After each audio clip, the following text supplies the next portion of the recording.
Hi guys, so today I am doing my very first impressions video, which is why I have no makeup on and look like a crazy person right now, but I am doing my very first impressions on the Max Factor Whipped Cream Foundation. Now, Max Factor is owned by the same brand that owns CoverGirl, so I am hoping that this is going to be very similar to the CoverGirl Whipped Foundation. So I watch a lot of first impressions videos, and the ones that I watch the most are Judy from It's Judy Time, so I'm kind of going to do this in a similar way to the way that she does it, in the fact that I'll put it on for you guys, I'll show you what it looks like first, then I'll check back through the day and give you guys my final impressions later on today. So I have nothing on my face right now, I am completely naked faced. I have got moisturiser on, but the reason I put the moisturiser on is because I'll be wearing moisturiser every day when I wear this anyway, so I can kind of see how it will work with that. But I'm not going to wear a primer or anything like that, I'm going to just see how this works on my skin. And I got mine in the colour 75 Golden. My first criticism for this, unfortunately, is the fact that they have a really limited colour range. I went into two different boot shops. One was slightly smaller and one was quite a large boot shop, and I would expect it to have quite a range of colours, but they only had 3 colours in all of those shops. They only had 40, 50 and 75. Now 40 and 50 were way too light for me, so I had to go with 75, and I have a feeling that this might be a little bit too dark for me, but we shall find out soon. So I am just going to be applying this with my Real Techniques Expert Face Brush, and yes, it is slightly dirty, and don't judge me. So I'm just gonna see how it goes. I've got my concealer here, but I'm going to try and not use this. I might use this afterwards if it really hasn't covered anything up, but at the moment I'm just going to use the foundation and see how this works. So there's a little bit in the lid, and I'm just going to take my brush and apply a little bit of this onto my face and see how it goes. Well, the colour actually looks quite similar to my skin tone from what I can see. That's quite good. The texture is, if any of you girls have tried the Dream Matte Mousse, I don't think they have that in other countries, but I know that they do have that in the UK, and it does feel like a very similar texture to that because it is a whipped cream foundation. I know that the Dream Matte Mousse was a mousse and this is whipped, so it's going to be slightly different, but it does off the bat feel quite similar to that. So I'm just going to work this all around my face. I do have a big spot right here because it is that time of the month and we all know what that means, unfortunate breakouts. So the colour looks to me like it is matching quite well. The area that I like to work the majority of the product in on my face is my nose area, but also the lower parts of my cheeks where I get some redness, which you'll know if you watched my skincare routine. I'm quite enjoying the colour of this actually. It does seem like it's matching me quite well. I do think this has got a bit more of a pinky undertone, but I'm just going to go in and work a little bit more around my nose area. I've got one layer on right now, and I'm just going to have a look at what this looks like up close. It has slightly concealed my under eye areas. I am going to have to go in and put a bit of concealer on there, but it has covered those up.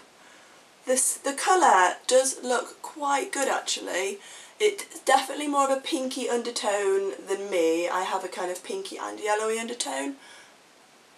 It hasn't concealed my spots, so I'm going to have to put some concealer on that. It's not far too dark or far too light. It does look quite dewy though. It's definitely not a matte finish. It looks quite natural on the skin actually from what I can see at the moment. So with the first layer on, I am going to go and apply a second layer just to the areas that I feel like I need a bit more coverage.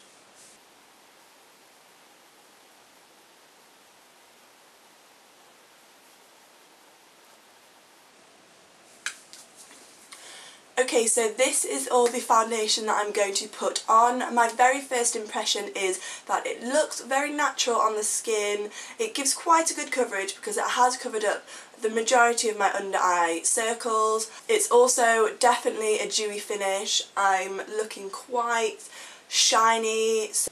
So I'm going to go ahead and finish up my makeup and I will come back in a second.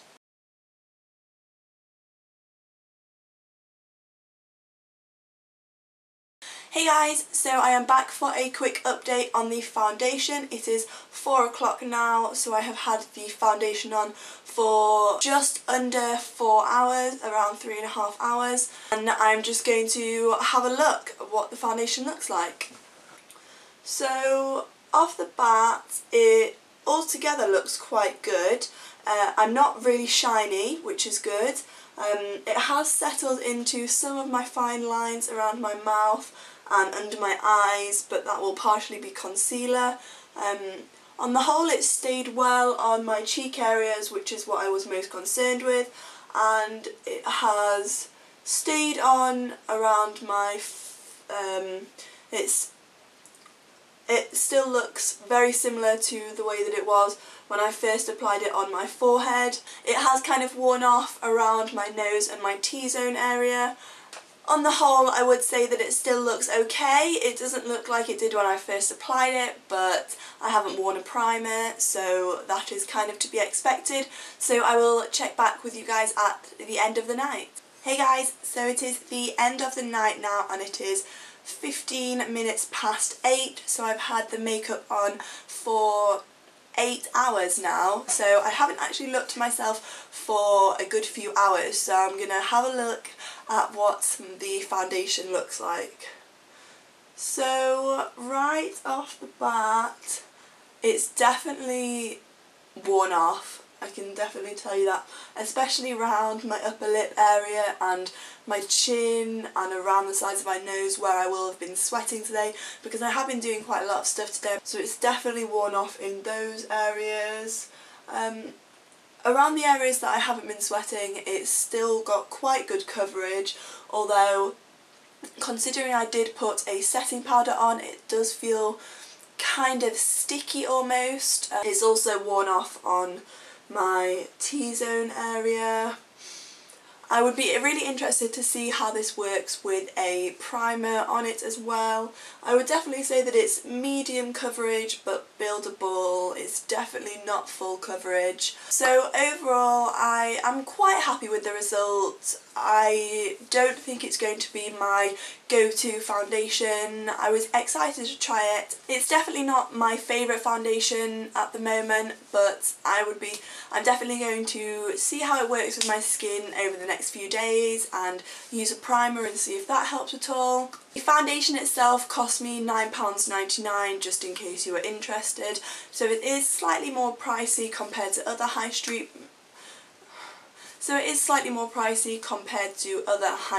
foundations, but it's around the same price as the L'Oreal Bourjois foundations. I do think that the colour has slightly oxidised and got a bit darker, although it's still pretty much the same colour as my skin, which I think is a really good quality in a foundation, because some foundations that I've tried have oxidised completely and turned really orange and just really changed on my skin, so I really appreciate the fact that this hasn't changed the colour as much. I really hope that you did enjoy this video and found it useful.